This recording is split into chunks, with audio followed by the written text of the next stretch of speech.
हाँ जी, अभी आवाज आ रही क्या? Good evening sir. Yes sir. ठीक है, नमस्कार नमस्कार।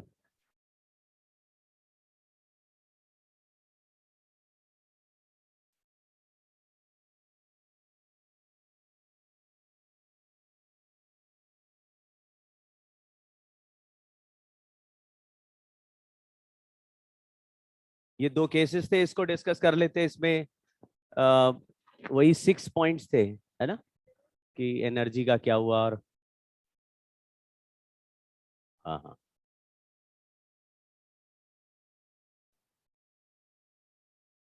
ठीक है।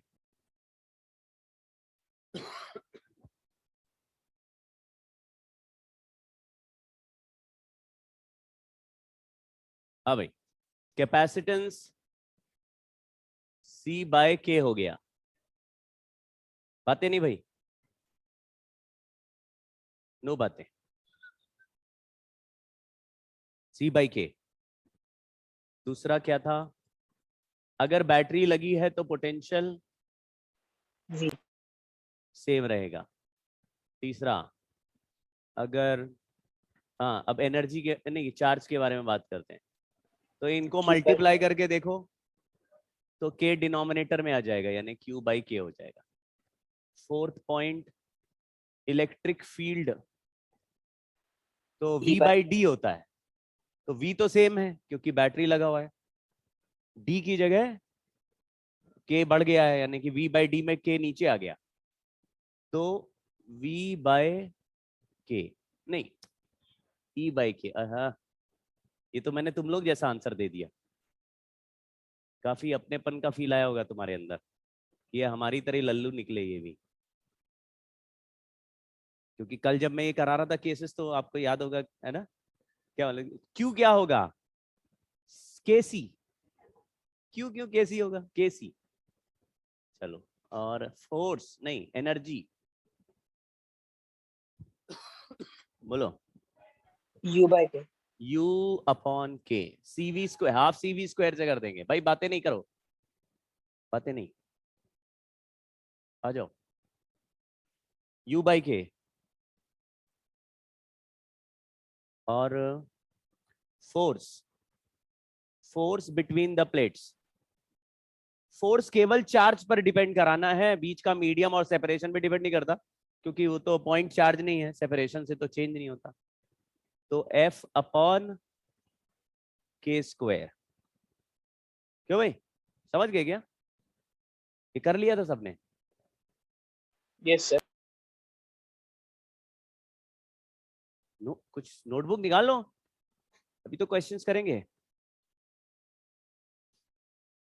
मतलब अगर नहीं भी लिख रहे तो भी नोटबुक रखिए, कुछ कुछ लिखते रहिए ऐसे, वरना ड्राइंग बनाते रहते हैं लोग, वो भी ठीक है। तुमने देखा होगा ज्यादातर ज्यादातर बच्चों की नोटबुक के पीछे वाला पेज से उनका आइडिया लगता है क्लास में कितना अटेंटिव थे। पीछे में जितना ड्राइंग है, समझ ही जाओ।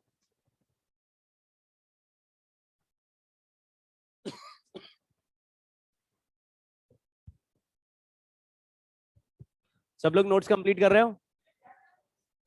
हम लोग जीतेंगे इससे, तुम ध्यान देना। अभी हमारे ऑल अक्रॉस इंडिया भर के सेंटर्स में मीटिंग होती है ऑलमोस्ट हर दिन, और हर सेंटर पे ये चैलेंज है, हर सेंटर पे है। मतलब हमारे नहीं, जितने बच्चे ऑनलाइन अटेंड कर रहे हैं उनके साथ ज्यादा चैलेंज है। ऑनलाइन तो ट्रैकिंग भी नहीं हो पा रही। भाई तुम लोग सामने बैठे हो तो तुम लोगों से बार बार पूछ रहा हूँ, जो ऑनलाइन अटेंड कर रहे हैं उनको तो नहीं देख पा रहे हैं नोटबुक। लेकिन ये अक्रॉस इंडिया, मतलब ऐसे नहीं कि हमारे कोचिंग में, सारे कोचिंग में ये चैलेंज आ रहा है कि अगर कंप्लीट नहीं किया नोट्स, और ये अभी की बीमारी नहीं है, ऐसे नहीं सर आप PDF मत दीजिए तो लोग करेंगे। जिनके अंदर नहीं करने का कीड़ा है, नहीं लिखने का कीड़ा है, वो नहीं लिखते। तो अगर आप एक छोटा सा यही काम कर रहे हैं कि आप लिख रहे हैं नोट्स और उनको पढ़ रहे हैं, तो भी आप बहुतों से आगे निकलेंगे। ये तो बड़ा मिनिमम चीज है। Separation between plates is increase K times, battery is disconnected after charging. तो ये कैपेसिटर चार्ज तो हो चुका है, लेकिन अब बैटरी कनेक्टेड नहीं है और सेपरेशन इंक्रीज करेंगे। तो पहला पॉइंट है कि C बाय K हो जाएगा, ये तो ठीक है। दूसरा है आपकी चार्ज सेम कर देते हैं। तीसरा है V डैश का वैल्यू KB हो VK. जाएगा। हाँ करेक्ट है क्या? K into V, Q by C होता है, C से डिवाइड करेंगे K ऊपर चला जाएगा। Fourth point electric field. E. अब पोटेंशियल तो KV हो गया, V बाई D होता है, तो क्या हो जाएगा? E बाई K, ये K इंटू वी है और D भी K इंटू डी है, V भी K इंटू वी है और D भी K इंटू डी है, तो ऊपर नीचे K कैंसिल हो गया। दूसरा है charge upon A epsilon not, charge का वैल्यू चेंज नहीं हो रहा, बीच में मीडियम भी चेंज नहीं हो रहा। देखो बीच में वैक्यूम है, चार्ज भी सेम है, मीडियम भी सेम है, तो आंसर हो गया same as before. Energy stored UK. हाँ, तो K इंटू यू कर देते हैं। और फोर्स F. F ही रहेगा। बहुत बढ़िया, वेरी गुड। अब आज शायद पुरदा वाले बच्चे नहीं आ पाएंगे क्लास में, या फिर वो 5:30 आएंगे तो आएंगे, तो उनको रिकॉर्डिंग ही देखनी होगी, क्योंकि वहां पे केमिस्ट्री क्लास अभी हो रही होगी। खैर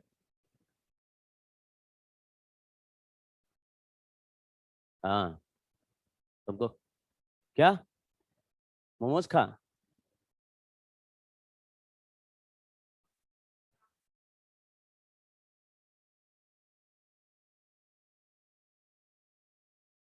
तीन घंटे की क्लास पे नहीं खिलाता मैं। हाँ हाँ, 6 घंटे की नहीं हुई ना अभी, हम लोग ऑनलाइन करते, ऑनलाइन भी नहीं हुई ना कभी।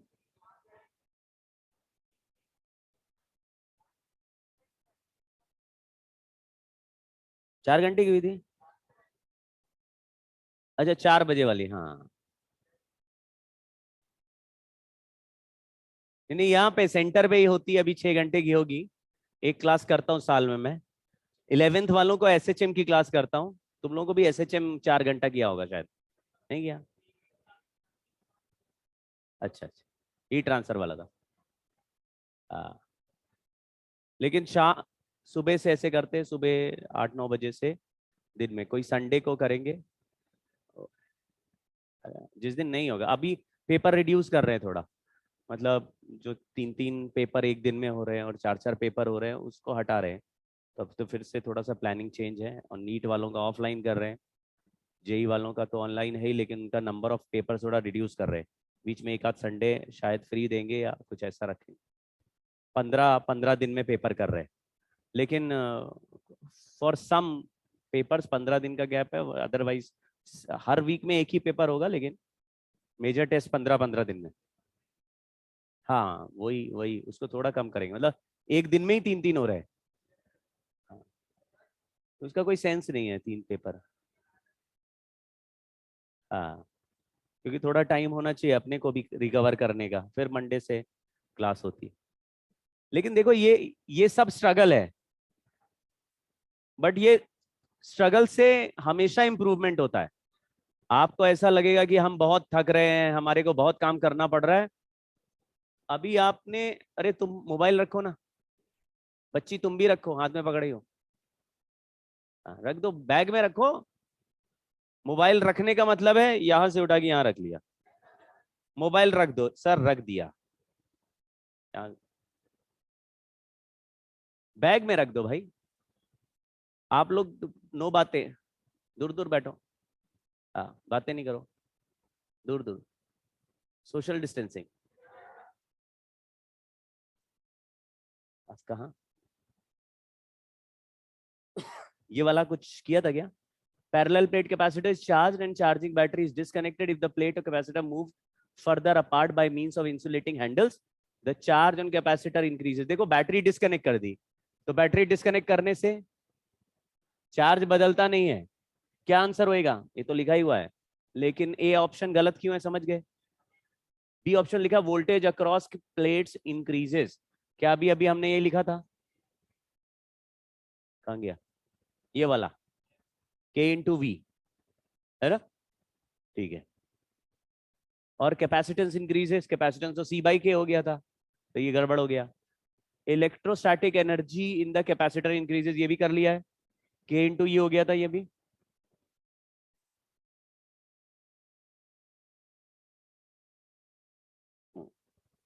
ठीक है, इसका क्या आंसर है, देखो A और D है। A parallel plate air capacitor is connected to a battery, तो quantities charge, voltage, electric field and energy associated are Q naught, V naught, E naught, U naught respectively. A dielectric slab is now introduced to fill the space between the plates with the battery still connection. आपको समझ में आ रहा है ना, जो 4 cases कर रहा है उसमें क्लियर कट आपको मेंशन कर रहा है, प्लेट में बैटरी कनेक्टेड है या बैटरी कनेक्टेड नहीं है ना, और क्या कर रहे हैं, सेपरेशन इंक्रीज कर रहे हैं या स्लैब इंसर्ट कर रहे हैं। तो इस तरह का सवाल एक बार देख लो, corresponding quantity now given by Q, V, E and U, क्या आपको सेंस बन रहा है इसमें। जब भी बैटरी कनेक्टेड होती है और स्लैब इंसर्ट करते हैं तो C का वैल्यू KC हो जाता है, तो और V कांस्टेंट है, Q is equal to CV में C का वैल्यू K से मल्टीप्लाई कर दे और V कांस्टेंट रखे तो चार्ज भी K से मल्टीप्लाई हो जाएगा, समझ गए क्या। तो चार्ज बढ़ जाएगा कि नहीं, चार्ज बढ़ जाएगा, वोल्टेज बढ़ेगा, बैटरी कनेक्टेड है तो वोल्टेज चेंज नहीं होगा, मतलब ये ऑप्शन तो नहीं है। इलेक्ट्रिक फील्ड के बारे में, इलेक्ट्रिक फील्ड होता है V by D,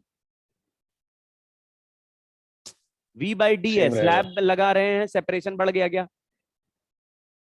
V by D होता है, V सेम है और D भी सेम है, नहीं याद आ गया है ना, सेपरेशन भी फिक्स है, ये हमने किया हुआ है भाई। या फिर Q by A epsilon not, हाँ जी सर सी ऑप्शन भी गलत है। हाँ सी ऑप्शन गलत है और डी वाला सही है क्योंकि यहां लिखा है। डी वाला क्यों सही है, केस इनटू हो जाता हाफ CV स्क्वायर में K की जगह, मतलब C की जगह KC कर दिया तो आंसर बढ़ जाएगा, K इज ग्रेटर देन 1, कोई टेंशन की बात, समझ गए। ये भी करते हैं, अरे ये बहुत ही लल्लू सवाल है, ये एडवांस का सवाल है, अभी कर लेंगे, लेकिन बहुत ही लल्लू सवाल है, थोड़ा पैरेलल सॉरी सीरीज पैरेलल की इंफॉर्मेशन चाहिए, ये भी अभी कर लेंगे, ये भी सीरीज पैरेलल पैरेलल लगा हुआ ना, तो पैरेलल पढ़ लेते हैं। पहले आज 2 लॉस पढ़ेंगे, आपने कभी किरचॉफ का नाम सुना है, किरचॉफ, हाँ यस सर सुने। बचपन में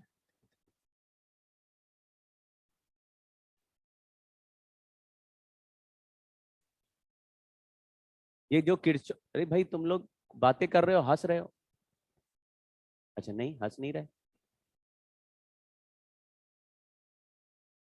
ऐसे बैठा हुआ तब से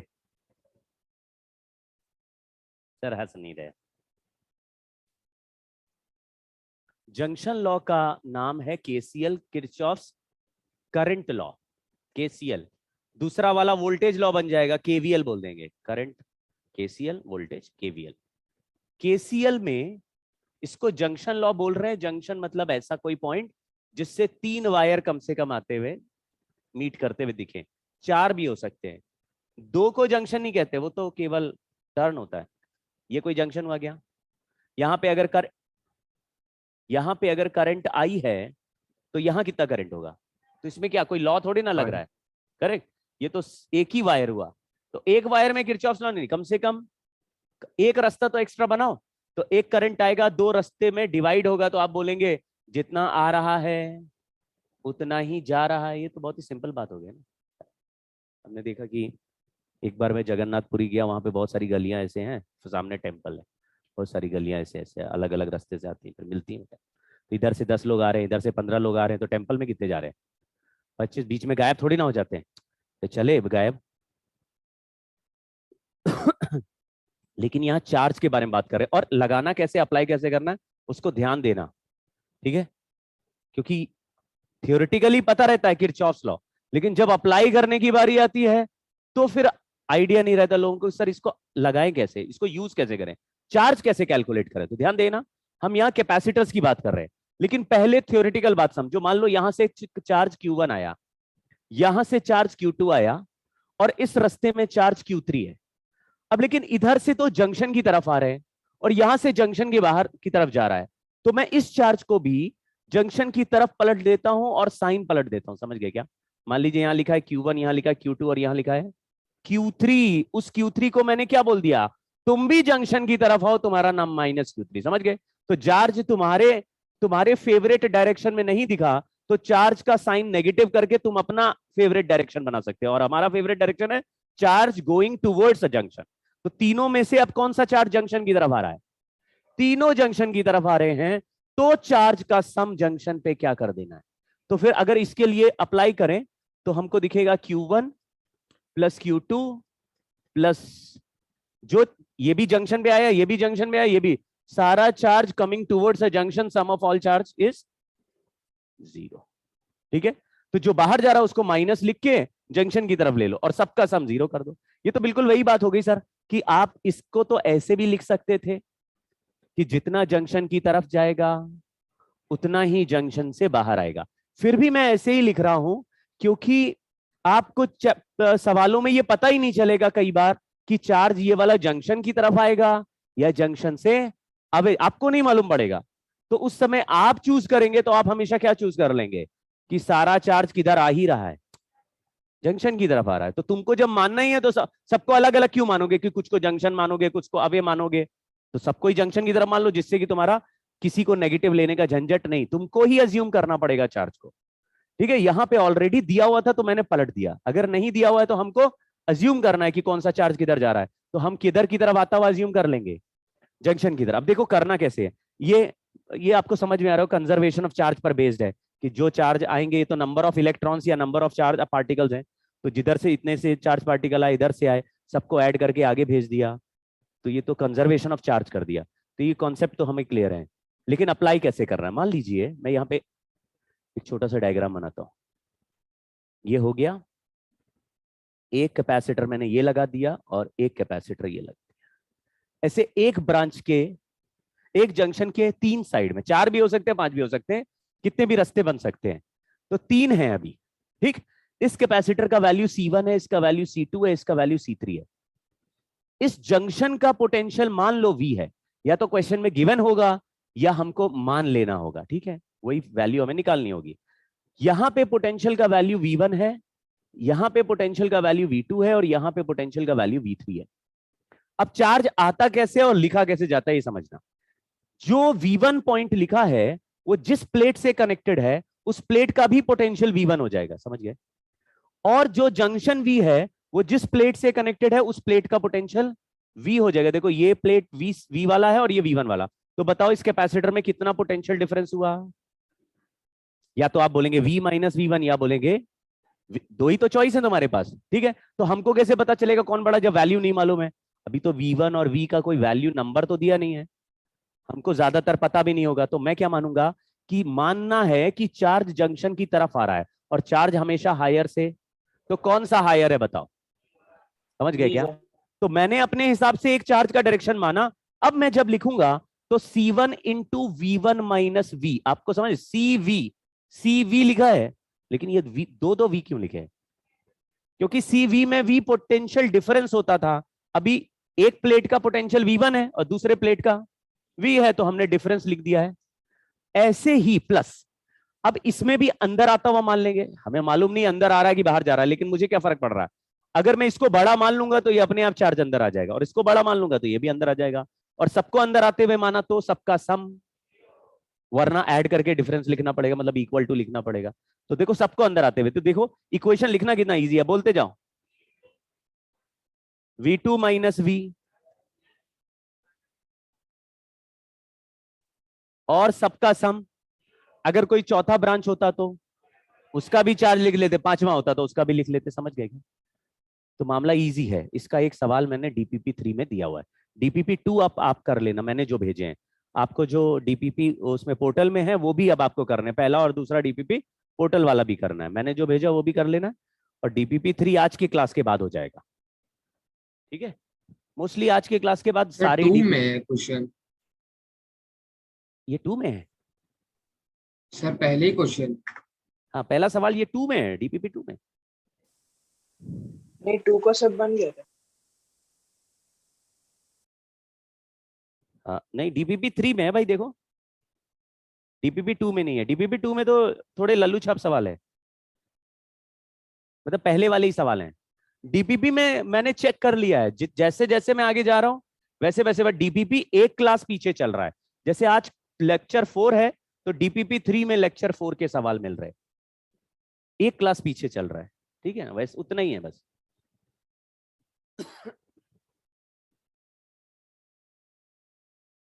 पोर्टल वाला डीपीपी जरूर अटेम्प्ट कर लेना, उससे क्या होगा कि जब भी वो लोग जैसे all India all across check कर रहे हैं कि हमारे बच्चे, देखो उनके पास कोई ट्रैकिंग नहीं है, तुम घर में कितना पढ़ लिया कोई ट्रैकिंग नहीं है, लेकिन पोर्टल पे जो अटेम्प्ट कर दिया वो उनको मिल जाता है, उनको पता चल जाता है ये बच्चे ने क्या कर लिया है। तो उससे दो फायदे होंगे, एक आगे चल के जब आरईपी बैच मिलेगा, आरईपी बैच एक बनेगा, रैंक एनरिचमेंट प्रोग्राम बनेगा, तो उसमें क्या कि एडवांस लेवल की क्लासेस या नीट वालों के लिए नीट स्पेशल क्लासेस होंगी, तो उसमें ऑल अक्रॉस इंडिया के जो भी टीचर्स हैं सब, सारे बच्चे सारे सेंटर के सेलेक्ट करके डालेंगे उसमें। ठीक है, हो सकता है 20 बच्चे हों, 25 बच्चे हों, 50 बच्चे हों, तो आपका चांस अच्छा रहेगा उस बैच में जाने का अगर आपने डीपीपी अटेम्प्ट किया है, क्योंकि उनके पास दो ही क्राइटेरिया है, मतलब रादर 3 क्राइटेरिया। एक आपका अटेंडेंस क्या है, दूसरा आपका टेस्ट में परफॉर्मेंस कैसा चल रहा है, तीसरा आपने डीपीपी सारे अटेम्प्ट किए हुए कि नहीं। आप अगर तीनों फ्रंट में पिछड़ रहे हैं तो आरईपी में नहीं डालेंगे वो। ठीक है, चौथा हमसे पूछ सकते हैं कि ये बच्चे को लेना है कि नहीं, इसलिए क्लास में शांत बैठा करो, क्योंकि अगर नाटक किया तो हाँ, तो फिर मैं कह दूंगा इसको मत लो, ये बहुत डिस्टर्ब करेगा। ठीक है, चलिए स्टार्ट करते हैं। बहुत ही सिंपल सवाल है और जल्दी करेंगे, लेकिन पहले पहचान लेना यहां पे पूछा क्या है। एक्स कहां दिख रहा है आपको, बोल रहा है जंक्शन का पोटेंशियल एक्स पता लगाओ, ये पोटेंशियल है। ये क्या है, 15 वोल्ट क्या है, ये पॉइंट का पोटेंशियल 15 वोल्ट है। तो अगर मैं इधर से चलूं तो इस कैपेसिटर का एक प्लेट 15 वोल्ट का हो गया, जबकि दूसरा प्लेट एक्स वोल्ट का हो गया। करेक्ट, इसमें भी ऐसा ही है, इसमें भी ऐसा है, इसमें भी ऐसा है, लेकिन जब हम जंक्शन के लिए चार्ज का सम जीरो करेंगे तो पोटेंशियल डिफरेंस कैपेसिटर का लिखना है, पूरे रास्ते का नहीं। अब आप आराम समझना, इस पॉइंट का पोटेंशियल आपको दिख रहा है कितना वोल्ट है, तो क्या यहां का पोटेंशियल नहीं निकालना चाहिए, क्योंकि हमें किसका पोटेंशियल डिफरेंस चाहिए, कैपेसिटर का। इसलिए पहले हम चल के बैटरी को जंप करेंगे। अब बैटरी को जंप करने का मतलब क्या है, ये जो छोटा डंडी होती है ये बैटरी का लोअर पोटेंशियल एंड होता है, और ये बड़ा वाला, तो इसका बैटरी का वोल्टेज 20 वोल्ट है, इसका मतलब इन दोनों प्लेट के बीच का पोटेंशियल डिफरेंस 20 वोल्ट है, जबकि इसका छोटा वाला प्लेट पहले से ही 10 वोल्ट का है, तो ये बड़ा वाला प्लेट कितने वोल्ट का होगा। देखो, अगर मैं कहूं तुम 10th फ्लोर पे खड़े हो और 5 फ्लोर और ऊपर चले जाओ, तो तुम कौन से फ्लोर पे पहुंच गए, 5th फ्लोर पे पहुंच गए क्या। तो 10th फ्लोर पे हो, मैं बोल रहा हूं 6 फ्लोर और ऊपर चले जाओ तो तुम किस फ्लोर पे पहुंच गए, 16th फ्लोर पे पहुंच गए ना। अभी तुम 10 वोल्ट पे पहले ही बैठे हो और तुम्हें 20 वोल्ट और इंक्रीज करना है। इंक्रीज करना ही कैसे बता, इंक्रीज करना कैसे बता, क्योंकि हम लोअर पोटेंशियल पोटेंशियल वाले डिफरेंस टर्मिनल से उससे भी 20 वोल्ट हायर टर्मिनल पे जा रहे हैं, समझ गए क्या। अगर ये बैटरी उल्टा लगा होता और यहाँ पे 10 वोल्ट लिखा होता तो बड़ा वाला टर्मिनल 10 का हो जाता, तो उससे 20 वोल्ट नीचे आना पड़ता, समझ गए।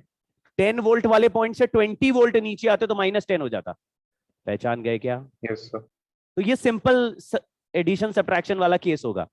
तो यहां का पोटेंशियल मैंने क्या लिख दिया, 30 वोल्ट, बहुत बढ़िया। 30। अब ये 30 वोल्ट हमने इस पॉइंट का क्यों निकाला, तो हम यहां से यहां तक सीधा नहीं लिख सकते थे, 10 - x नहीं लिख सकते थे, हमें किसका पोटेंशियल डिफरेंस ही लिखना है, कैपेसिटर का पोटेंशियल डिफरेंस इनटू कैपेसिटेंस करना है। अभी कर रहे थे ना C1 × V1 - V, तो V1 - V किसका पोटेंशियल डिफरेंस था, कैपेसिटर के दो प्लेट्स का था। अगर हम 10 - x करेंगे तो क्या 10 कैपेसिटर के प्लेट का पोटेंशियल है। आइडिया लग गया क्या। तो अगर कोई directly potential of capacitor plate नहीं दिया तो आपको कोई रास्ते में पीछे का पोटेंशियल दिया होगा, तो खिसकते खिसकते पहले वहां तक पहुंचो जहां कैपेसिटर का प्लेट है। तो यहां 30 वोल्ट हो गया, यहां x हो गया। अब मैं इक्वेशन आपसे पूछ रहा हूं, आप बोलते जाना मुझे, ये पहले इस वाले रास्ते पे चार्ज लाएंगे, फिर इससे लाएंगे, फिर इससे लाएंगे, फिर इससे लाएंगे, और चारों का सम जीरो करेंगे, तो मतलब ये 2 3 4 ऐसे चलेंगे, बोलना। हाँ, 2 × 15 - x प्लस नीचे से 1 × 1 × 40 - x plus 3 into 30 minus x. 4 into 10 minus 4 into x. 10 minus x. आपको ये भी आइडिया लग रहा है कि हम लोग 10 माइनस एक्स लिख रहे हैं तभी चार्ज ऐसे आते हुए हमको दिखेगा। अगर मैंने इस रास्ते पे x माइनस 10 कर दिया तो चार्ज बाहर चला जाएगा। अब चार्ज बाहर चला जाएगा तब फिर सम ऑफ चार्ज जीरो नहीं कर सकते, फिर ये 3 चार्ज का सम चौथे के बराबर करना पड़ेगा। उसमें हमको थोड़ा एक्स्ट्रा दिमाग लगाना पड़ता है। सारे चार्ज को अंदर ले लो और सम करके जीरो कर दो, इसमें थोड़ा एफर्ट कम लगता है क्योंकि हमको फास्ट भागना होता है किसी भी एग्जाम में। तो एग्जाम में तेज चलना है तो आप झंझटबाजी मत लीजिए कि इसको अंदर आते मानेंगे, इसको बाहर जाते मानेंगे, इसको पहले लिख देंगे, उसको बाद में लिख देंगे। इतना सोचोगे तो बिखर जाओगे। समझ गए? तो देखिए आप पहचान भी कैसे है, जब इक्वेशन लिख रहे हैं तो x एक बार नेगेटिव आ गया तो हर बार नेगेटिव ही चलेगा पूरे इक्वेशन में। जो तुम्हारा अननोन है वो साइन पलटेगा नहीं कभी भी। तो एक जगह नेगेटिव है, ये मतलब आपस में कटते नहीं कभी, हमेशा ऐड हो जाएगा x। तो इक्वल टू 0 कर दिया। सॉल्व करो।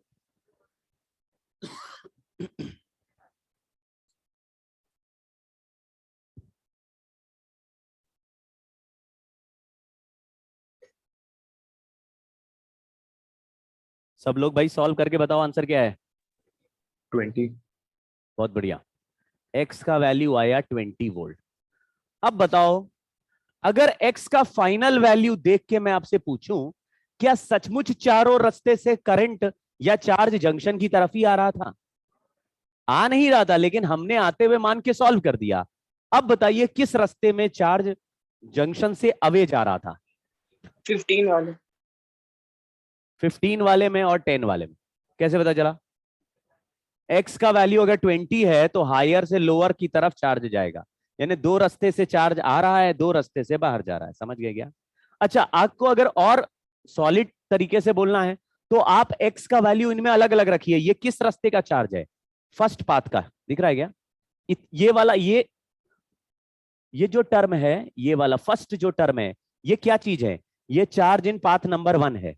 अगर मैं इसमें x का वैल्यू 20 रख दूं तो आंसर -10 आएगा। -10 क्या बोल रहा है? मतलब चार्ज जो हमने आते हुए माना है वो जा रहा होगा। माइनस का मतलब है हमारे डायरेक्शन का अपोजिट। हमने आते हुए माना तो वो जाते हुए दिखेगा। समझ गए क्या? तो जिसका प्लस आया वो साइन हमारे डायरेक्शन से मैच कर रहा है, मतलब उसका डायरेक्शन हमारे डायरेक्शन से मैच कर रहा है। अच्छा, अब जाने आने का मतलब समझना। चार्ज अगर ऐसे आते हुए माना है, इसका मतलब ये प्लेट पॉजिटिव है, ये नेगेटिव है। समझ गए? Higher lower. लेकिन असली में चार्ज जा रहा था। तो अगर कोई पूछता है इसके बाद कि इस कैपेसिटर में कौन सा प्लेट सचमुच में पॉजिटिव होगा, तो आप बोलेंगे जो राइट वाला पॉजिटिव और लेफ्ट वाला नेगेटिव है। इसमें पॉजिटिव है नेगेटिव, पॉजिटिव से नेगेटिव। इसमें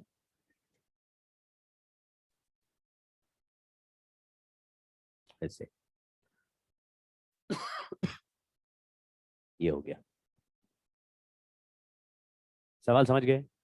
ऐसा सवाल डीपीपी 3 में है, पहले कर लेना आप, बहुत आसान है।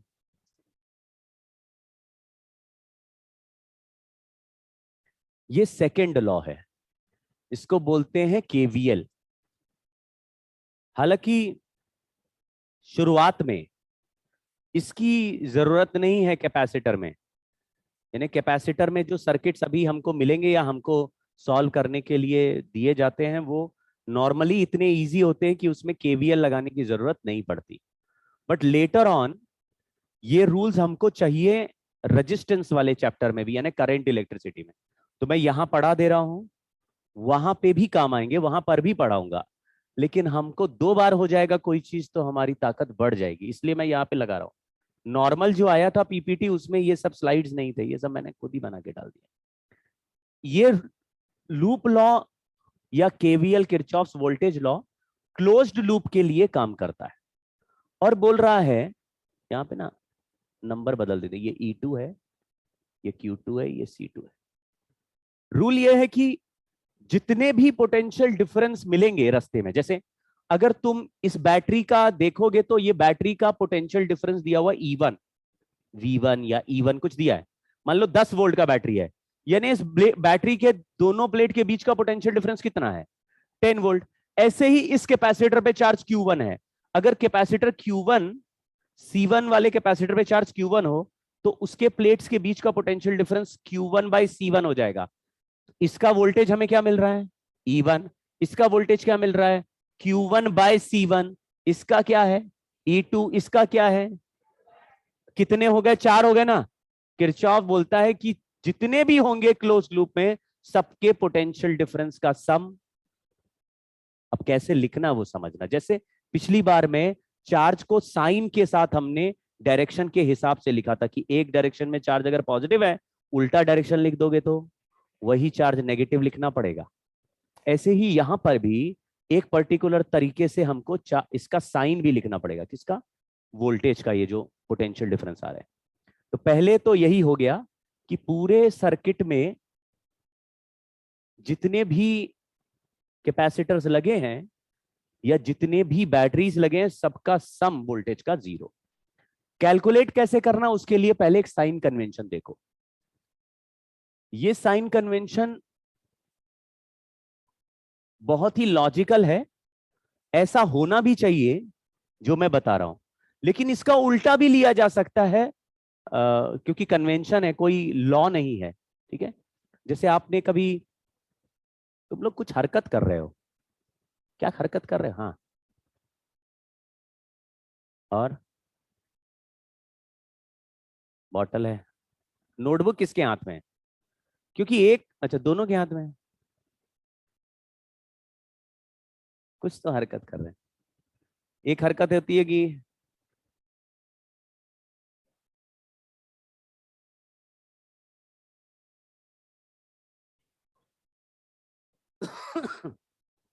जो भी, ध्यान दो भाई, साइन कन्वेंशन में एक तो मान लो कोई बैटरी दी है, इसका वैल्यू E है, E मतलब EMF बोलते हैं इसको, पोटेंशियल डिफरेंस की तरह ट्रीट करना है इसको। पोटेंशियल डिफरेंस V भी लिखा जा सकता था, उसकी चिंता नहीं करना है। अब इन दोनों प्लेट के बीच का कितना पोटेंशियल डिफरेंस है, E है। लेकिन मान लो हम चलते हुए जा रहे हैं, ये हमारे मूवमेंट का डायरेक्शन है, we move in this direction. तो यहां पे अगर हम मूव कर रहे हैं तो पहले कौन सा प्लेट हमको मिल रहा है, नेगेटिव, और फिर किस में चले गए, तो नेगेटिव मतलब लोअर पोटेंशियल से, तो पोटेंशियल इंक्रीज हो गया कि डिक्रीज, इंक्रीज हो गया तो प्लस में लिख दो, समझ गए लॉजिक, इंक्रीज हुआ तो प्लस कर दो। जैसे हम 10th फ्लोर पे चल रहे हैं और फिर हम 2 फ्लोर इंक्रीज कर गए तो +2 कर देंगे तो आंसर आ जाएगा 12th फ्लोर। और 10th फ्लोर पे चल रहे हैं और 2 फ्लोर माइनस हो गए तो 8th फ्लोर आ जाएगा, यानी माइनस कर देना पड़ेगा 8th फ्लोर पर, ठीक है। तो यहां पे ऐसे चलते चलते जा रहे हैं, फिर मैंने ऐसे जंप किया तो पोटेंशियल इंक्रीज हो गया, तो पोटेंशियल डिफरेंस का वैल्यू +E लिख दिया, +E। ऐसे ही अगर बैटरी दिख रहा है और हम मूव कर रहे हैं इस तरफ, अब हम मूव करने का मतलब क्या है वो भी सिखाऊंगा, लेकिन मैं कहता हूं कि अगर यहां से चलते चलते और तुम इसको जंप करके यहां तक पहुंचोगे तो तुम्हें पोटेंशियल डिफरेंस मिलेगा कि नहीं, आप बोलेंगे हाँ जी मिलेगा, तो मैं बोलूंगा पोटेंशियल डिफरेंस ये जो है ये डिक्रीज होता हुआ दिखेगा या इंक्रीज होता हुआ, तो आप बोलेंगे डिक्रीजिंग पोटेंशियल दिख रहा है, ईएमएफ ई है लेकिन पोटेंशियल डिफरेंस का वैल्यू, हाँ।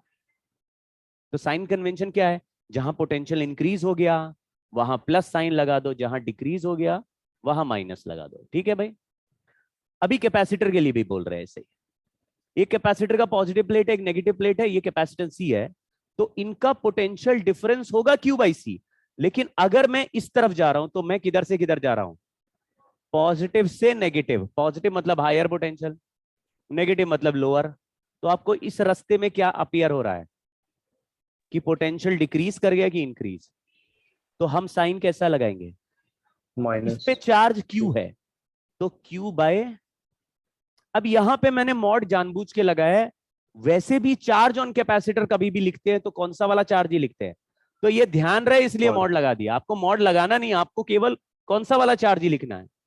देख समझ गए क्या, एक प्लेट +Q की होगी, एक -Q की होगी, तो आपको कौन सा वाला वैल्यू लिखना है, यहां Positive. +Q लिखना है, साइन अलग से लिखना है, यहां हमेशा प्लस रहेगा, ये साइन अलग है, ठीक है। हाँ, और अगर कैपेसिटर प्लेट्स को क्रॉस करते समय ऐसे मूव कर रहे थे तो डेल्टा V का आंसर प्लस ये चार्ज Q है और कैपेसिटेंस C है, ठीक है, अब इसको अप्लाई करते देखो सामने वाले डायग्राम। पहला लिखा हुआ है क्या चीज, क्लोज लूप होना चाहिए। ऐसा नहीं लिखा कि एक ही क्लोज लूप होना चाहिए, एक सर्किट में 4-5 क्लोज लूप भी हो सकते हैं। हर क्लोज लूप का एक इक्वेशन बनाया जा सकता है। तो मान लीजिए नीचे भी कुछ बैटरी और कैपेसिटर लगे हैं, इधर भी कुछ बैटरी और कैपेसिटर लगे हैं, तो अलग अलग क्लोज लूप बन रहे हैं। हर क्लोज लूप का एक इक्वेशन बन सकता है। यहां पे एक ही दिख रहा, हम एक ही का बनाएंगे। मान लो यहां पे कोई पॉइंट है हमारा, स्टार्टिंग पॉइंट, पॉइंट नंबर 1। तो यहां से चलते चलते चलते चलते हम 2 पे पहुंचेंगे, फिर यहां से चल के 3 पे आ जाएंगे, फिर 3 से चल के 4 पे आ जाएंगे, 4 से चल के 1 पे आ जाएंगे। तो इसी तरीके से ये देखो यहां पे एक डायरेक्शन बना दिया है कि हम लोग इसमें क्लॉकवाइज मूव करने वाले हैं। क्लॉकवाइज किस पॉइंट से स्टार्ट कर सकते हैं, किसी भी पॉइंट से स्टार्ट कर सकते हैं, उससे फर्क नहीं पड़ता।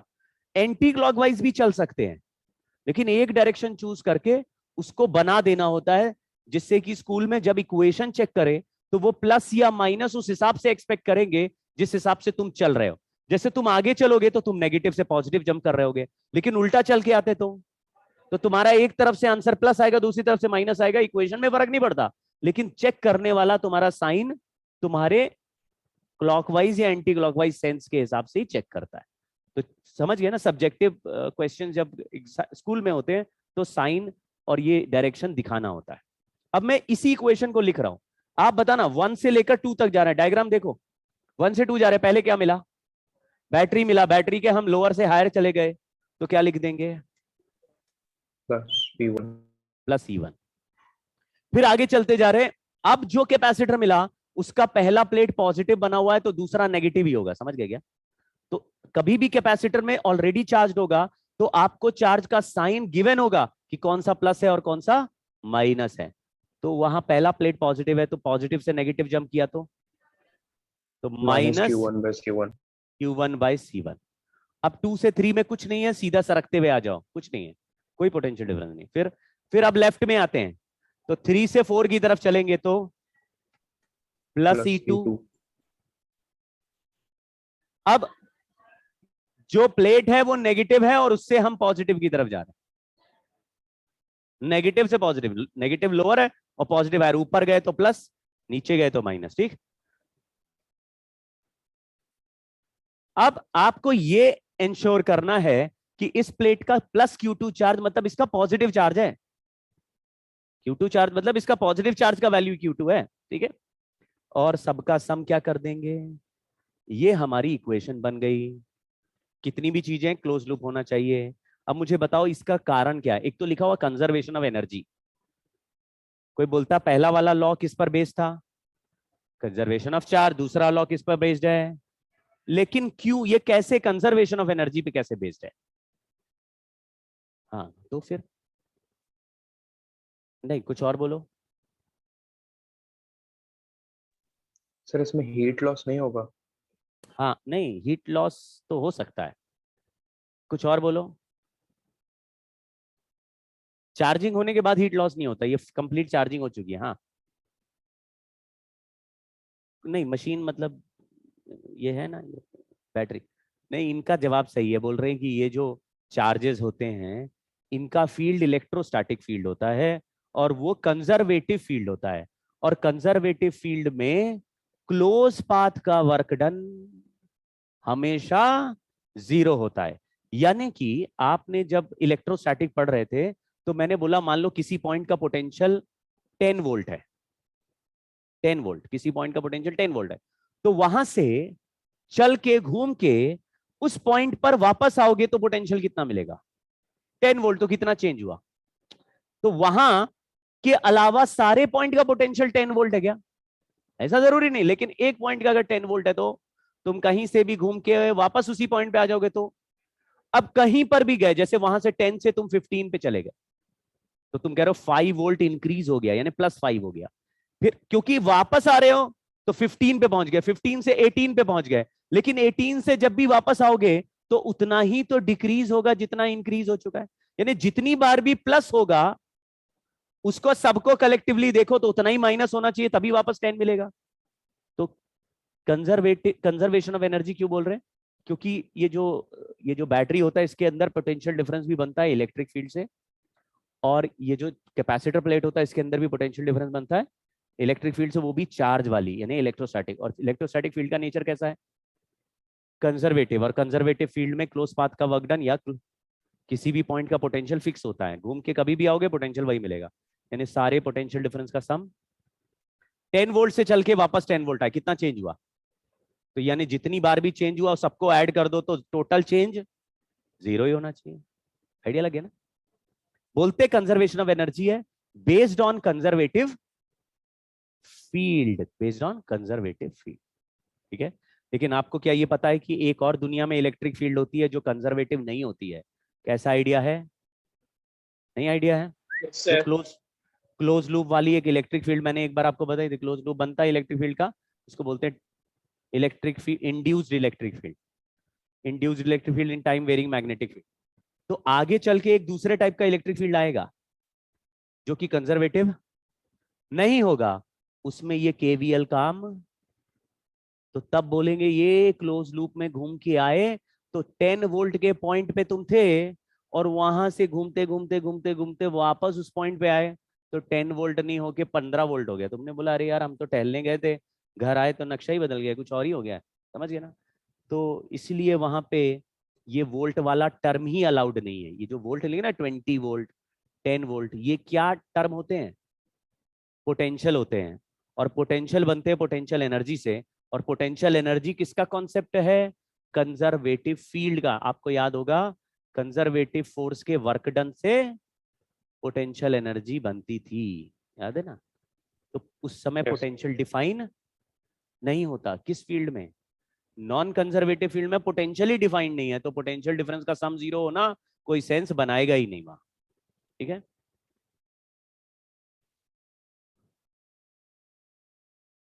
कैसे?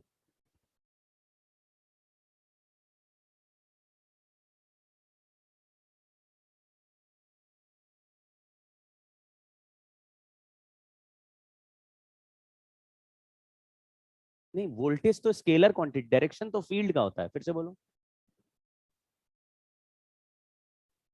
मतलब वोल्टेज का साइन है कि लोअर से हायर गए तो डिफरेंस पॉजिटिव लिख दिया, हाई से लो गए, लेकिन उसका कोई डायरेक्शन नहीं है। जैसे एनर्जी का कोई डायरेक्शन नहीं होता।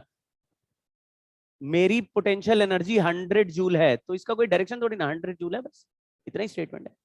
अगर हम आगे चले गए और यहाँ पे 50 जूल हो गई तो तुम कहोगे डिक्रीज हो गई। अगर हम इधर आ गए और 150 जूल हो गई तो तुम कहोगे इंक्रीज हो गई। तो इंक्रीज वाले 50 जूल को +50 लिख दोगे और डिक्रीज वाले 50 को -50, उतना ही बस कर रहे हैं।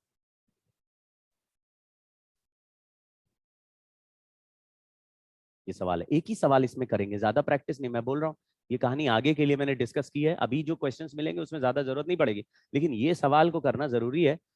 ऐसे क्वेश्चंस बहुत इज्जत से देखे जाते हैं, बहुत इनकी रिस्पेक्ट है, आते नहीं ज्यादा लेकिन रिस्पेक्ट बहुत है। यहाँ पे 3 कैपेसिटर लगे, मैं सॉल्व कर रहा हूँ, आप केवल देखते जाना। फिर एक दो ऐसे क्वेश्चंस आपको अपने मिलेंगे डीपीपी में, या यही वाला भी मिलेगा।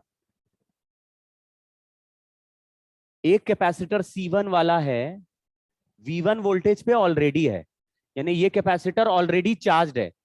कितने वोल्ट की बैटरी से चार्ज कर दिया इसको? 180 वोल्ट के बैटरी से चार्ज करके निकाल लिया है और यहां लगा दिया सर्किट में।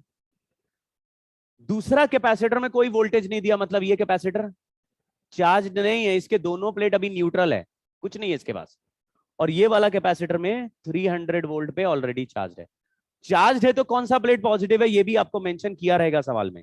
अगर अनचार्ज है तो कुछ देने की उनको जरूरत नहीं है, अनचार्ज है तो चार्ज आएगा। ठीक है, वो तुम डिसाइड करोगे कौन सा चार्ज है। अब मुझे मालूम नहीं कि चार्ज किधर से किधर फ्लो करेगा, ध्यान से देखना। ये कैपेसिटर 100 वोल्ट का है, जब स्विच क्लोज करेंगे तो ये कहेगा मैं अपने पॉजिटिव प्लेट से चार्ज को फ्लो कराना चाहता हूं क्योंकि मेरे पास 100 वोल्ट की ताकत उबल रही है। ये कहेगा कितना कुचल देगा इसके।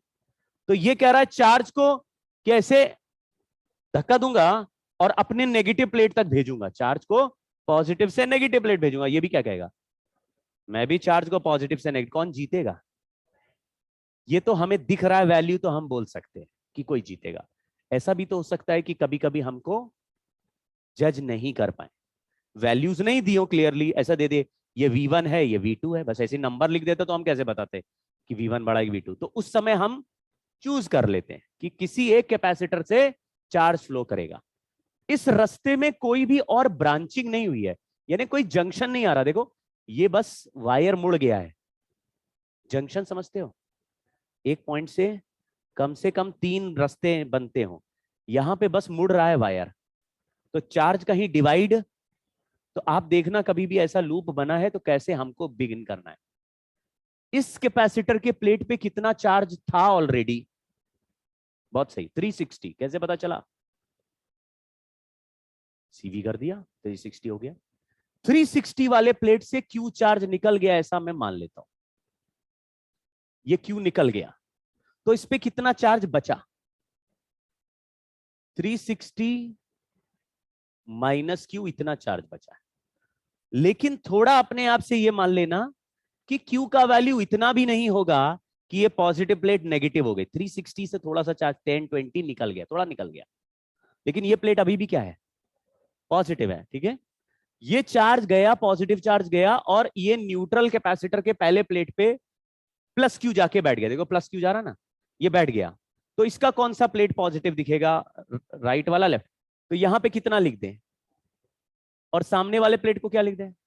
अगर सामने न्यूट्रल प्लेट में माइनस क्यू आ गया तो आगे क्यू निकल लेगा। ये हमने पहले भी सीखा था, क्यू आता है सामने पे नेगेटिव, फिर आगे क्यू निकल जाता है, यानी क्यू के चलने का डायरेक्शन कभी चेंज। तो देखो क्यू किधर चल रहा है? लेफ्ट में जा रहा है, और यहां पर भी लेफ्ट। फिर यहां से ये क्यू चार्ज मुड़ गया। अब इस कैपेसिटर पे ऑलरेडी कितना चार्ज है? 300 चार्ज है, और इसको क्यू पॉजिटिव प्लेट पे प्लस क्यू मिल रहा है कि क्यू निकल रहा है? मिल ही रहा है इसको भी, तो इस पे कितना चार्ज हो जाएगा? समझ गए? एक ही सीक्वेंस में फ्लो करते रहना। अब यहां पे चार्ज आया तो यहां से चार्ज जाएगा। ठीक है, थोड़ा लॉजिक पहचानना, एक बार ही एक्सप्लेन करेंगे, बार बार कंफ्यूजन हटा देंगे। अगर एक प्लेट पे 300 प्लस क्यू है, तो उसके सामने दूसरी प्लेट पे कितना हो? -300। बिल्कुल इक्वल एंड अपोजिट होता है कि नहीं? तो पहले से इस पे -300 था, अब -300 माइनस क्यू है, इसका मतलब इससे क्यू चार्ज निकल के बाहर भाग रहा है, तभी तो माइनस क्यू बचा है। समझ गए क्या? एक समझ गए? तो क्यू चार्ज आगे गया, ये स्विच क्लोज है, यहां से क्यू निकल के निकलते निकलते इस पे जाके बैठ जाएगा। ये क्यू, इस प्लेट पे पहले से कितना चार्ज था? -360 था, अब कितना आ गया इस पे? प्लस क्यू आ गया। तो क्या ये अभी भी इक्वल एंड अपोजिट दिख रहा है? देखो आपको नहीं दिख रहा है, यहां दिख रहा है 360 माइनस क्यू, और वहां क्या दिख रहा है? इक्वल एंड अपोजिट दिख रहा है क्या? समझ नहीं दिख रहा है? 360। तो एक लूप में एक ही चार्ज फ्लो किया। आपको क्या बोलना है? अगर हम यहां से क्यू फ्लो नहीं कराते तो यहां से करा सकते थे। हम बोल देते यहां से क्यू निकला, रास्ते में घूमता हुआ वापस क्यू। ऐसे बैटरी से भी करना होता है, बैटरी से क्यू निकला, कैपेसिटर से होते हुए वापस क्यू आ गया। चार्ज कहीं लॉस नहीं होता, केवल जंक्शन पे डिवाइड हो सकता है, लेकिन इस सवाल में कोई जंक्शन, इसलिए चार्ज कहीं चेंज ही नहीं हुआ। क्या आपको उसका फ्लो का डायरेक्शन पलटते हुए दिख रहा है चार्ज का?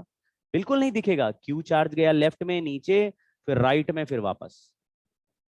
ठीक है, एक कैपेसिटर के पॉजिटिव प्लेट में जितना चेंज आएगा उतना ही नेगेटिव प्लेट में भी चेंज आएगा, जिससे कि दोनों का प्लेट का चार्ज अभी भी इक्वल एंड अपोजिट दिखेगा। लेकिन चार्ज ऑन कैपेसिटर में हम कौन सा वाला चार्ज ही मेंशन करते हैं? अगर मुझे कोई बोले what is charge on first capacitor, वो जो ऊपर वाला 360 माइनस क्यू, वही बोलेंगे। सेकंड कैपेसिटर में कितना चार्ज है? क्यू है। और तीसरे वाले में कितना है? आपको उसके नेगेटिव प्लेट के चार्ज को मेंशन लेने की जरूरत नहीं। ठीक है, अब इस पूरे लूप में 3 कैपेसिटर हैं, कोई बैटरी नहीं दिख रहा, कोई बात नहीं, जो दिख रहा उसी से काम चलाएंगे। तो बताओ क्लोज लूप में क्या जीरो करने का हमारे को आइडिया है? Potential difference. पोटेंशियल डिफरेंस के लिए क्लोज लूप में मुझे चलना पड़ता है, वायर से चलते हुए जाना पड़ता है, लेकिन वो सीक्वेंस हम अपने हिसाब से चूज कर सकते हैं। तो मान लीजिए मैंने यहां लिखा उसका बिगिनिंग पॉइंट 1, फिर ऐसे देख रहे हैं जो जो एरो बनाई सी जाए, 1 से 2 जाएंगे, 3 होते हैं, 4 होते हैं, वापस 1। समझ गए क्या? चार्ज किधर फ्लो किया उसकी चिंता नहीं कर रहे, हम अपना रास्ता पकड़ेंगे। तो बताना, पहले जब 1 से मैं चलना स्टार्ट किया तो लोअर से हायर क्या लिख दें? Plus Q/2। समझ गए? मुश्किल बात होगी लग रहा, ठीक है। अगर तुमने चार्ज का सेंस सही लिया है तो ये जो Q का साइन है अब कभी भी पूरे इक्वेशन में माइनस नहीं आएगा। जो Q का साइन है ना, एक बार प्लस आ गया तो अब देखो कितने बार भी लिखेंगे इसको वो प्लस ही रहेगा। ध्यान से देखना, सेकंड वाले में हम कहां से कहां जा रहे हैं?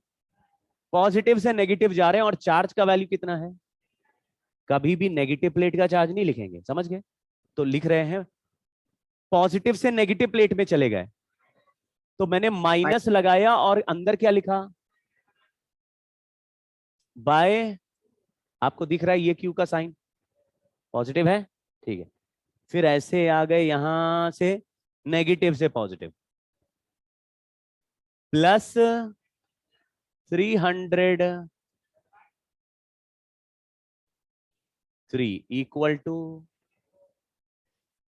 ठीक है। अब सॉल्व कर देते हैं इसको। अगर ओपन करेंगे ना 360/2 हो जाएगा, तो ये -180 हो जाएगा। 300/3 हो जाएगा तो -180 plus 100 plus Q/2 plus Q/2 plus Q/3 equal to 0। ये हो गया Q plus Q/3, 4Q/3, 4Q/3। ये हो गया -80, उधर गया 80, 4 से ये कैंसिल करा, हो गया 20। Q का वैल्यू आया 60। ये 60 क्या चीज है? Charge flown in the circuit. अब सवाल पढ़ो क्या लिखा है। तो यही आंसर हमने निकाल दिया है। पूरे सर्किट में कितना वायर से कितना चार्ज फ्लो कर रहा है? Q चार्ज फ्लो कर रहा है। आंसर क्या आया? अगर ये आंसर 60 के बजाय -60 आ जाता तो हमको क्या पता चलता कि ये चार्ज ऐसे एंटी क्लॉकवाइज नहीं होके क्लॉकवाइज। हमारा आंसर प्लस आ रहा है, इसका मतलब क्या है कि जो डायरेक्शन हमने अज्यूम किया वो सही है, लेकिन उससे फर्क नहीं पड़ता कि हमने ऑलरेडी बहुत दिमाग लगा के सही लगाया कि नहीं। हालांकि मैंने दिमाग लगा लिया था कि बड़ा कैपेसिटर ज्यादा ताकतवर है, वो अपने हिसाब से बोलता है कि एंटी क्लॉकवाइज फ्लो कराएंगे, और जो 100 वोल्ट का कैपेसिटर है वो कह रहा है क्लॉकवाइज, लेकिन 100 वोल्ट तो कम है, उसकी ताकत ज्यादा है। समझ गए? देखो 180 से 100 कट रहा है तो 180 जीत रहा है ना, उसके हिसाब से आंसर चलेगा, ठीक है। पर उससे फर्क नहीं पड़ता, अगर आंसर उल्टा ऑप्शन ले लेते तो -60 आ जाता। चलिए, अगर अब मैं पूछूं आपसे find charge on each capacitor, इस कैपेसिटर को मैं A, इसको B और इसको C बोल देता हूं, मान लो ABC 3 कैपेसिटर्स। बोलो charge, final charge on capacitor A बोलो। माइनस कभी नहीं बोलते। 360 था, अब दिख रहा है 360 माइनस Q। Q का वैल्यू 60 है, क्या आंसर हुआ? 300। Charge on capacitor B 60, charge on capacitor C 360। ऐसा होगा, ठीक है। कहानी खत्म हो गई, ठीक है।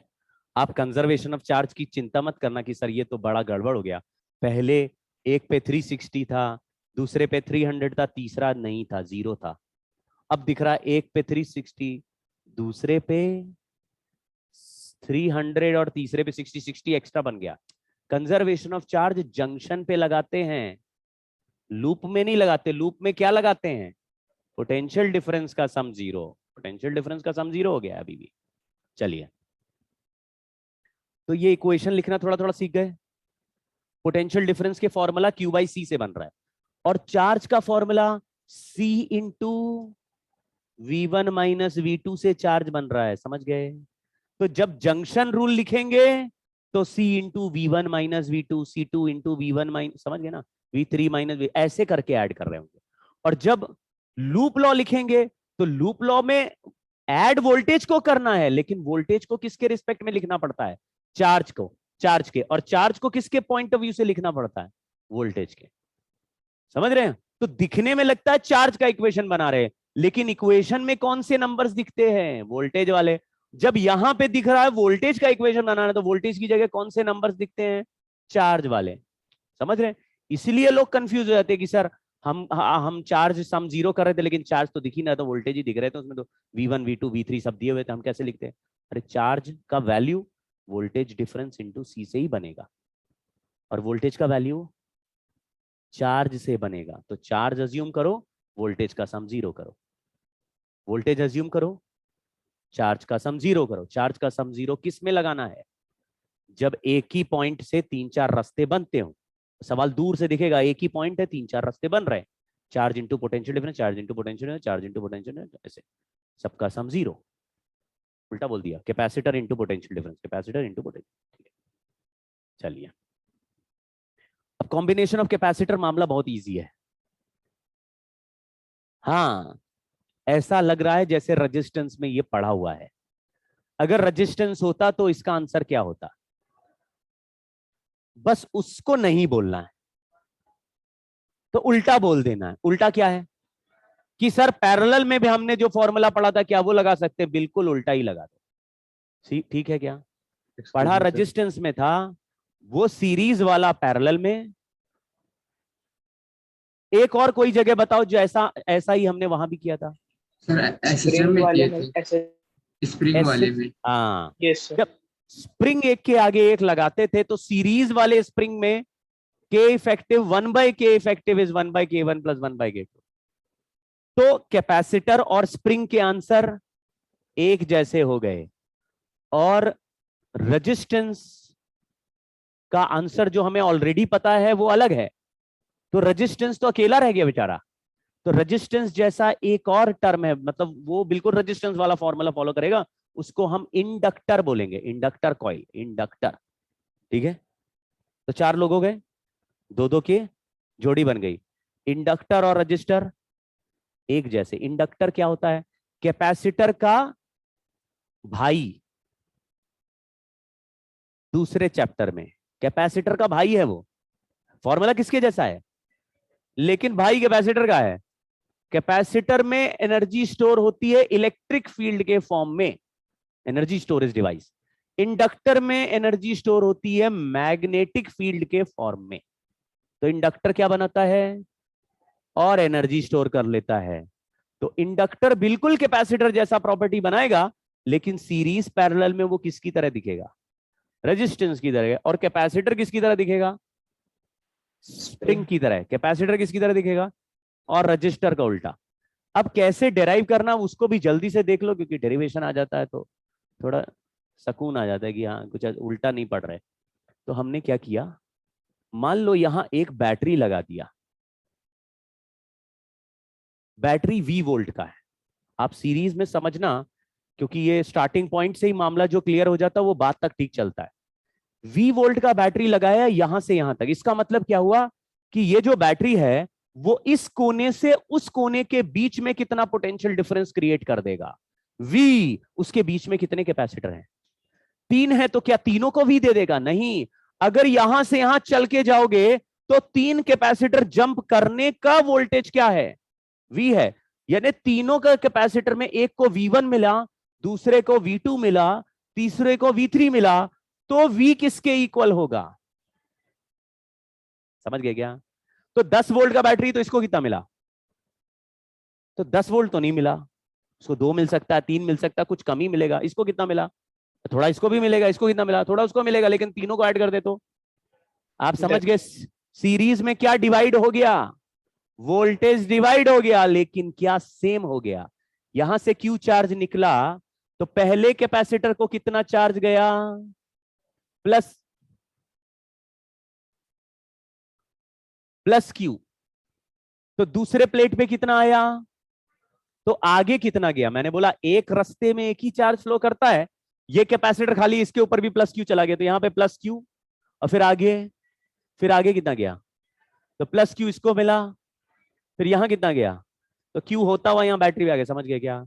ये तो पहले जैसे ये कि एक रास्ते में Q फ्लो किया तो सीरीज में सबको एक जैसा चार्ज मिलता जाएगा। समझ गए? तो ये नहीं कहना सर इसको भी Q इसको भी Q, तो टोटल तो 3Q हो गया ना। ना ना, एक रास्ते पे एक ही चार्ज फ्लो करेगा। ठीक है,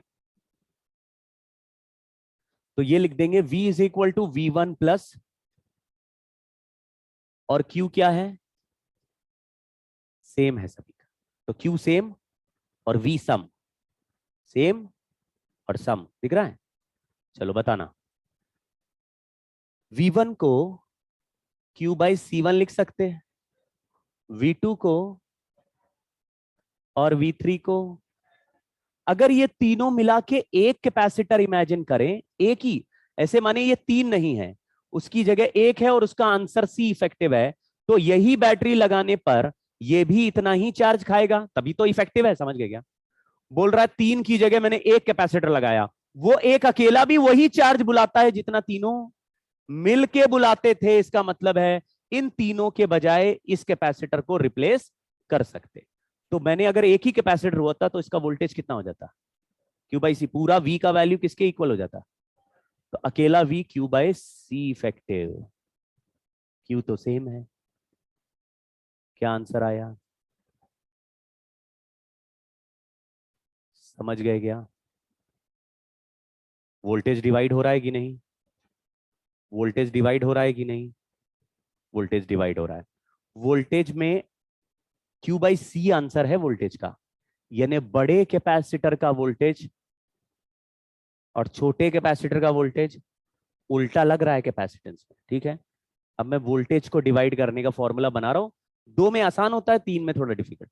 अगर मुझे V1 वोल्टेज चाहिए तो V into 1/C1 upon V2 voltage चाहिए होगा तो क्या बोलेंगे,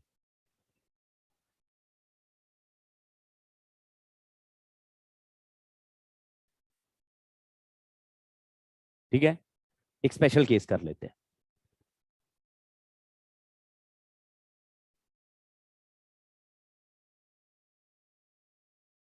पैरेलल आगे ना, आगे स्पेशल केस यहीं कर लेते हैं। अगर दो कैपेसिटर हो, दो C1 C2 और उनके अक्रॉस वोल्टेज लगाया V, तो क्या V/2 मिल जाएगा? अलग अलग है ना, V/2 नहीं मिलेगा, लेकिन डिवाइड हो जाएगा। तो C इफेक्टिव का आंसर क्या होगा? ये फॉर्मूले में कोई डाउट है? अच्छा, और V1 V2 का वैल्यू क्या हो जाएगी? जैसे इसको V1 मिला और इसको V2, तो उल्टा बोलना है, उल्टा उल्टा रिवर्स उल्टा, जैसे सेंटर ऑफ मास बोलते थे, बोला V1 यहां लिख रहे हैं, V1 इक्वल टू, अगर दो ही हैं, V इंटू अपॉन V2 बोलो।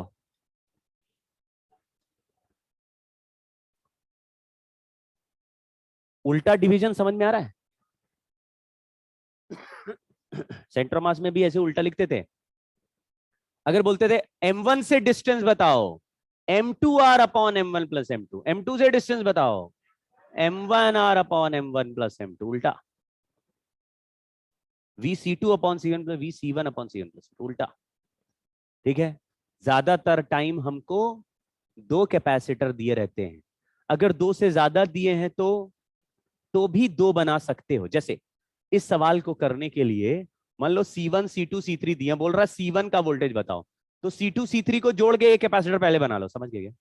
अब कितने हो गए, एक C1 हो गया, एक दूसरा हो गया, दूसरा हो गया, एक C1 हो गया, एक दूसरा हो गया, एक C1 हो गया।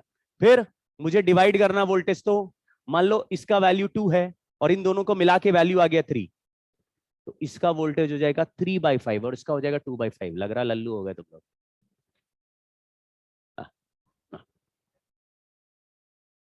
क्यों?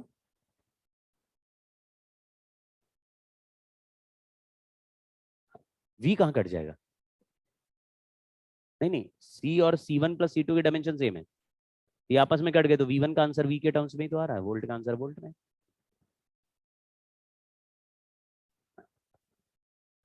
कुछ भी और लिखते तो नहीं आता, अब आ रहा है।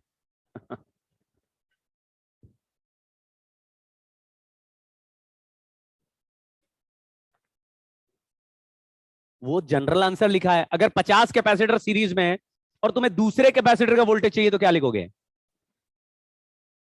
अरे दो हैं तो उल्टा लिखना है, 50 है तो फिर उल्टा नहीं काम करता ना। समझ गया ना? अबे दो हैं तो C1 को C2 के प्रोपोर्शनल, C2 वाले का C1 के प्रोपोर्शनल, दो में तो चलता उल्टा, लेकिन 50 है तो किसको उल्टा करते रहोगे? समझ रहे हो, वहां फंसते हैं। तो 50 है तो क्या करोगे? तो अगर V1 का वैल्यू निकालना है तो 1/C1 से मल्टीप्लाई करो और सारे 1/C से 1/C1 plus 1/C2 plus 1/C3 plus 1/C4 plus 1/C50 सारे नीचे लिख दो। वो तो हो गया 2 से ज्यादा वाला। यहां क्या लिखा है? स्पेशल केस किसके लिए? 2 के लिए। ठीक है, ज्यादातर टाइम किसका सवाल ये होता है? 2 वाला होता है। तो आपको आराम से उल्टा बोल देना बस। अभी क्वेश्चंस प्रैक्टिस करेंगे भाई, सर्किट सॉल्विंग की प्रैक्टिस करनी पड़ेगी हमको बहुत सारी। सीरीज पैरेलल की सवाल आते हैं, ज्यादा कॉम्प्लेक्स सर्किट नहीं आते। पैरेलल दिख गए। पैरेलल में क्या सेम है? हाँ जंक्शन है, तो जंक्शन लॉ लगाएंगे ना। हम बोलेंगे यहां से Q चार्ज चला और इस रास्ते के कैपेसिटर में Q1 बैठा है और इस पे Q2 बैठा है और इस पे Q3 बैठा है। इससे क्या पता चला तुम्हें? Q आया और Q1 Q2 Q3 आगे चले गए, तो क्या पता चला?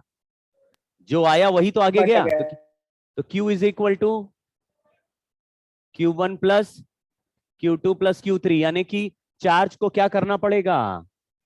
सम करना पड़ेगा। और वोल्टेज क्या रहेगा?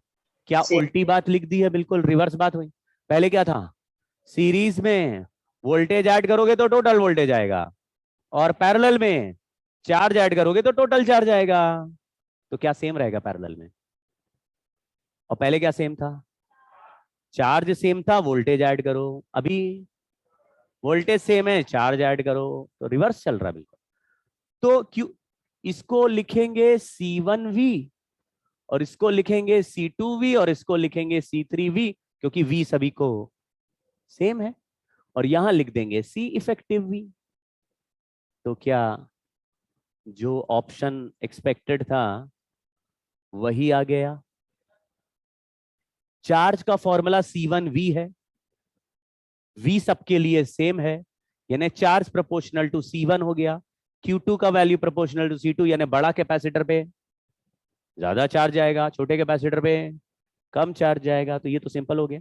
मैंने ऐसे बोला कि एक रास्ते पे 2 कैपेसिटर बैठे हैं, एक कैपेसिटर का वैल्यू 2 माइक्रोफैरेड है, दूसरे का वैल्यू 5 माइक्रोफैरेड है। इधर से चार्ज आ रहा है 70 माइक्रोकूलम। तो किसको कितना मिलेगा?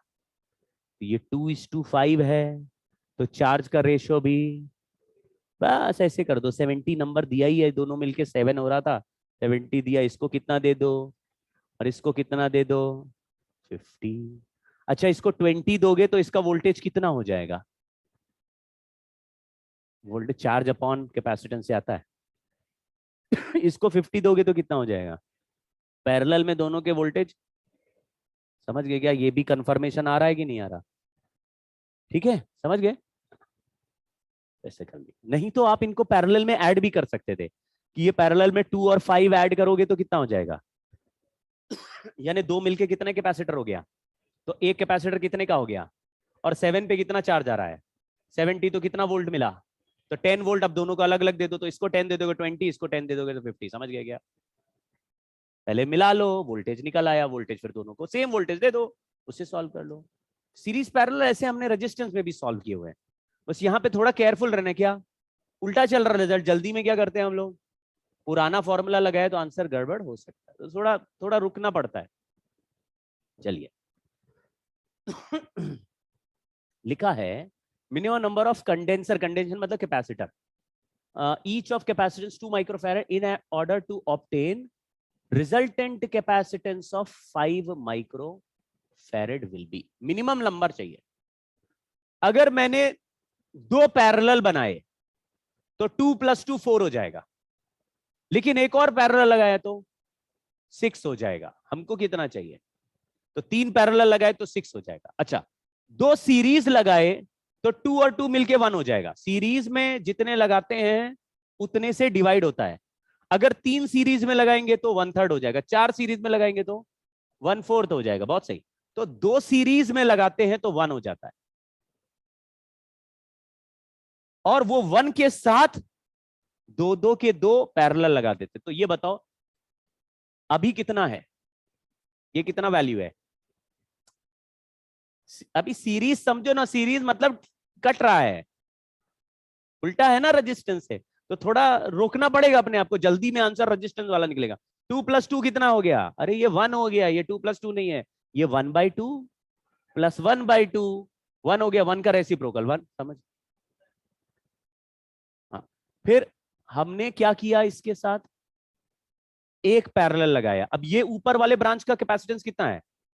1 के साथ 2, एक वाला पैरेलल हो गया, तो अब डायरेक्ट ऐड करो, ये 1 है और ये 2 है, कितना हो गया? फिर एक और पैरेलल लगाया, कितना हो गया? देखा कितने हो गए? समझ में आया? और कोई कॉम्बिनेशन दिमाग में आ रहा क्या? यही है मिनिमम। इससे ज्यादा भी कर सकते हैं, अरे ज्यादा तो कर सकते हो भाई, तुम इसमें एक और लगा दो, इसमें एक और लगा दो, तो ये तीनों 1 1 1 हो जाएंगे। फिर 2 और लगा देना, फिर 2, वो तो बढ़ा तो सकते हो कितने भी, समझ गए क्या? तुम एक रास्ते में 4 लगा दो तो 1/4 हो जाएगा, वो सेंस बना गया? 4 लगा दो 1/2 हो जाएगा, वैसा ठीक है। तो ये टोटल आंसर 5 हो गया, समझ में आ रहा है? ये कैपेसिटर 2 का है, ये 2 का है, तो 2 + 2, लेकिन ये 2 का है और ये 2 का है, ये दोनों मिलके क्या हो गया? ये 2 मिलके 1 हो गया। अब सीधा ऐड करो, पैरेलल मतलब सीधा ऐड करना है, सीरीज मतलब रेसिप्रोकल ऐड करना है, घटता है नंबर। सीरीज में हमेशा नंबर डिक्रीज करेगा, इफेक्टिव कैपेसिटेंस कम हो जाएगा, और पैरेलल में बढ़ जाएगा। रेजिस्टेंस को उल्टा हो गया ना, रेजिस्टेंस सीरीज में बढ़ता था, पैरेलल में लगाएंगे तो डिक्रीज करता था, ठीक है। हाँ।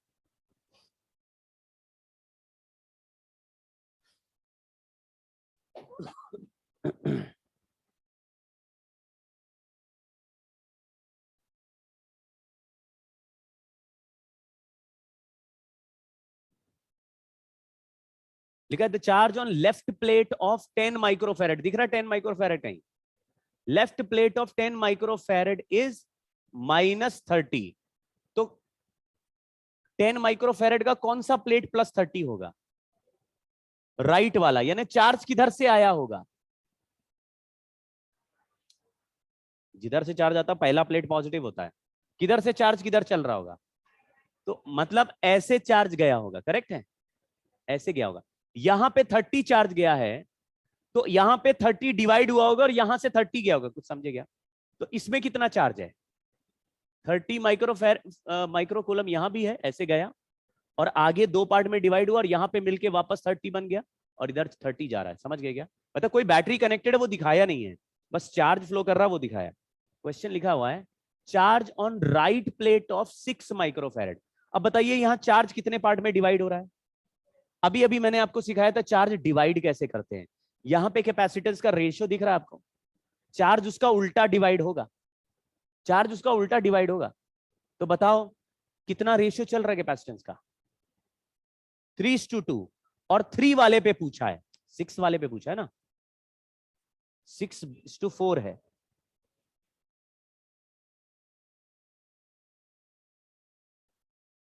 नहीं, पैरेलल में तो डायरेक्ट डिवाइड होता सीधा, मैंने गलत बोल दिया, ये वाला, हाँ ये वाला। पैरेलल में डिवाइड करना है तो charge directly proportional to capacitance है, तो जो बड़ा कैपेसिटर है उसको चार्ज ज्यादा मिलेगा, जो छोटा है उसको। अब बताओ, चार्ज डिवाइड करना है, यहां पे 3:2 का रेशियो है, तो 30 माइक्रोकूलम को भी कितने रेशियो में डिवाइड कर दो? 3:2। 3 वाले को 3 दे दो, 2 वाले को 2 दे दो, तो हम लोग क्या लिख देंगे यहाँ पे? 30 इंटू 6/6 + 4, ये चार्ज ऑन 6 माइक्रोफेरेड, ठीक है क्या? क्या आंसर लिख दे? 18 माइक्रोकूलम। लेकिन कौन सा प्लेट पॉजिटिव है? तो राइट वाला +18 है, लेफ्ट वाला -18। राइट वाला यहाँ +12 है, यहाँ -12, तो 6 माइक्रोफेरेड का आंसर पूछा है। राइट प्लेट कितने का है, समझ गए क्या?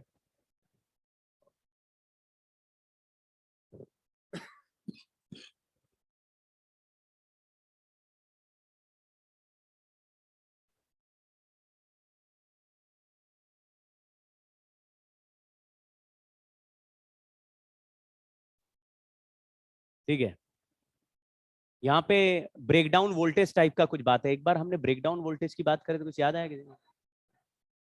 इसमें ब्रेकडाउन वोल्टेज जैसा ही टर्म दिया हुआ, कितने वोल्ट का ब्रेकडाउन दिया हुआ है? 300 वोल्ट पे कह रहा it cannot withstand more than 300 volt, यानी 300 वोल्ट तक ही जा सकता है। और कितना वोल्ट पे ले जाना है सर्किट को? 1000 वोल्ट पे ले जाना है। तो अगर डायरेक्ट 1000 वोल्ट कैपेसिटर पे लगाया तो कैपेसिटर फुस हो जाएगा। तो फिर वोल्टेज ब्रेक किस में होता है, यानी कि डिवाइड किस में होता है, सीरीज में कि पैरेलल में? सीरीज में डिवाइड होता है। तो कितने कैपेसिटर लगाने चाहिए सीरीज में जिससे कि 1000 वोल्ट लगाने से सबको 300 से कम मिले? कम से कम कितने कैपेसिटर सीरीज में लगाए? देखो सारे एक जैसे कैपेसिटर हैं, सवाल पढ़ रहे हो? The minimum number of capacitor required, सभी कैपेसिटर सेम ही है। कितने लगाए कि 300 से कम वोल्टेज मिले? फिर से सुनो, अगर मैंने 1000 वोल्ट पे 2 कैपेसिटर लगाए तो दोनों को 500 500 वोल्ट मिल जाएगा। क्या 500 500 वोल्ट से ये लोग दोनों खुश रहेंगे? क्यों? अरे 300 में ही आग लगने वाली इनमें, और तुम 500 दे रहे हो तो खुशी खुशी खा लेंगे। तो हमको एक कैपेसिटर और बढ़ाए। तो अब तो सस्पेंस खुल गया। बताओ कितने? कम से कम 4 लगाओगे ना, 4 लगाओगे तो कितना मिलेगा? 4 लगाओगे तो हर एक को 250 मिलेगा। 1000 में 250 250 मिलेगा। तो 300 वाला 250 लगेगा तो खुश रह पाएगा कि नहीं, कि जल जाएगा? अरे समझो तो पहले, तुम लोग आंसर देख के क्वेश्चन सॉल्व कर रहे हो क्या, कि लॉजिक देख के सवाल सॉल्व करना है? लॉजिक। हमने एक रास्ते में कितने लगा दिए? 4 लगाना क्यों मजबूरी है? क्योंकि ब्रेक हो जाएगा वोल्टेज, नहीं ये तो खराब हो जाएगा कैपेसिटर। अभी मिनिमम 4 लगाने, 5 नहीं लगा सकते क्या? लगा सकते हो, लेकिन मिनिमम है, नंबर बढ़ रहा है फालतू में, तो ज्यादा लगाएंगे तो और नंबर बढ़ रहा है। 4 लगाना मिनिमम है, 3 क्यों नहीं लगाया? 3 में भी ब्रेक डाउन है, 300 के ऊपर जा रहा है नंबर, ठीक है, तो मिनिमम 4 तो लगाना है। लेकिन ये 2 माइक्रोफेरेड का कैपेसिटर, ये भी 2 का, ये भी 2 का, ये भी 2 का, इस रास्ते का टोटल कैपेसिटेंस कितना हो गया? आपने बोला सीरीज में उतने ही से डिवाइड कर देना जितने दिखे। 2 दिखे आधा कर दो, 3 दिखे 1/3 कर दो, 4 दिखे 1/4 कर दो, अगर एक जैसे हैं तो ये 2 2 और 2 और 2 है, 2 टोटल 2 कैसे? 4 हैं, 4 से डिवाइड करना है कैपेसिटेंस को, उसको रेसिप्रोकल नहीं करना, वो फाइनल आंसर है। हाँ, तो 1/2। तो सी इफेक्टिव कितना आया? इस रास्ते का सी इफेक्टिव कितना आया? 1/2। अब मुझे बोलो टोटल कैपेसिटेंस हमें कितना चाहिए? इस रास्ते का कैपेसिटेंस कितना है? 2 माइक्रोफेरेड के 4 कैपेसिटर लगाए सीरीज में, तो कैपेसिटेंस कितना हो गया? 1/2। 1/2 हो गया है। हाँ, अब ऐसे पैरेलल में एक और 4 का रास्ता बनाएंगे तो उसका भी आंसर क्या होगा? और दोनों पैरेलल 1/2 मिलके कितना हो जाएगा? और कितने कैपेसिटर यूज हो रहे होंगे?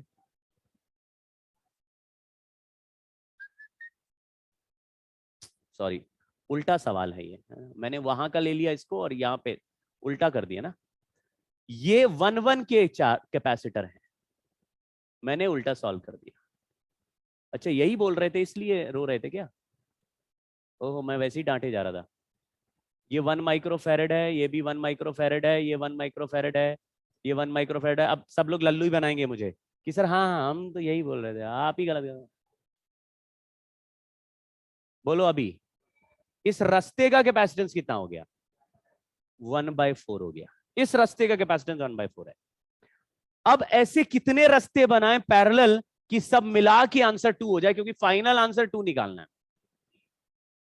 और 3 ऐसे 1/4 का एक रास्ता और बनाएंगे, और फिर 4 रास्ते बनाएंगे, तो 1/4 प्लस 1/4 4 बार करेंगे, क्या आंसर आएगा?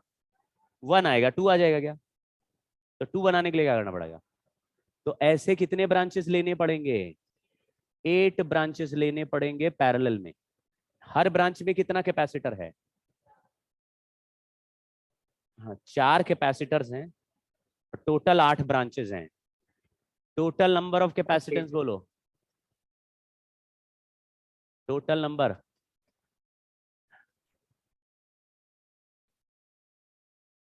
कुछ आइडिया लगा क्या? इसमें शुरुआत में बस एक लोचा यही हुआ कि मैंने 1 की जगह 2 कर दिया था और इफेक्टिव कैपेसिटेंस 1 निकाल रहा था, जबकि इस क्वेश्चन में 1 के कैपेसिटर दिए और इफेक्टिव कैपेसिटेंस 2 बनाना। 4 सीरीज में क्यों लगाए हैं? क्योंकि 300 वोल्ट तक लाना, उससे नीचे लाना है, तो 4 सीरीज में लगाना पड़ा। 5 क्यों नहीं लगाया? क्योंकि मिनिमम नंबर चाहिए, 5 लेंगे तो नंबर और बढ़ जाएगा, कैपेसिटेंस और घट जाएगा, तो पैरेलल ब्रांच भी बढ़ानी पड़ेगी। समझ गए क्या? तो अभी इसको 4 लगाया जिससे कि वोल्टेज स्टेबल हो जाए, कैपेसिटर खराब ना हो। 4 लगाया तो पूरा ब्रांच मिलके कितने कैपेसिटेंस का हो गया?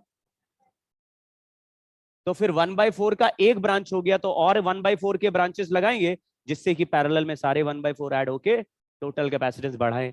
तो कैपेसिटेंस वापस बढ़ा के कितना लाना है? 2 माइक्रोफैरड। तो 1/4 के 8 ब्रांचेस लगाएंगे, तो 1/4 का वैल्यू 8 से मल्टीप्लाई होके 2 माइक्रोफैरड बनेगा। समझ गए क्या? फिर से मिलते हैं, अभी दोबारा से क्लास स्टार्ट होगी, और अगर दूसरा आईडी होगा तो मैं भेजता हूं आप लोगों को, सबको, है ना, ग्रुप में। फिर से स्टार्ट करते हैं 10 मिनट बाद, 15 मिनट बाद। Bye bye. 10 मिनट।